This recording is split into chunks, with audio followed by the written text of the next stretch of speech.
TV on చేసినా, phone చూసినా ఒకటే న్యూస్. ఎగ్జిట్ పోల్స్ సర్వే ఫలితాలు. లోక్సభ ఎన్నికల ప్రక్రియ జూన్ 1తో ముగియడంతో అన్ని పోలింగ్ ఏజెన్సీలు, న్యూస్ ఛానళ్లు ఎగ్జిట్ పోల్స్ విడుదల చేశాయి. అసలు ఎగ్జిట్ పోల్ అంటే ఏంటి?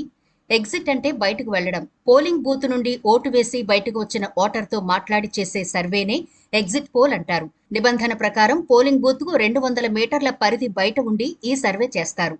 ఓటు వేసి వచ్చిన తర్వాత సర్వే నిర్వాహకులు ఓటరుకు కొన్ని నిర్దిష్టమైన ప్రశ్నలు వేస్తారు.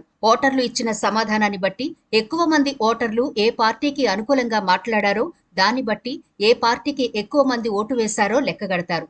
ఇలా వివిధ పోలింగ్ కేంద్రాల నుంచి సమాచారం సేకరిస్తారు. దీన్ని బట్టే పార్టీకి ఎంత శాతం ఓటింగ్ వస్తుంది, ఎన్ని సీట్లు గెలుస్తారు అని అంచనా వేస్తారు.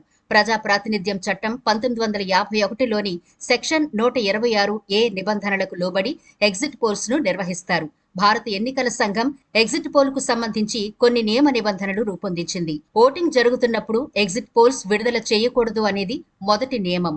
ఎన్నికల ప్రక్రియ మొదలై ఆఖరి దశ పోలింగ్ ముగిసిన అరగంట తర్వాతే ఎగ్జిట్ పోల్స్ విడుదల చేయాలి.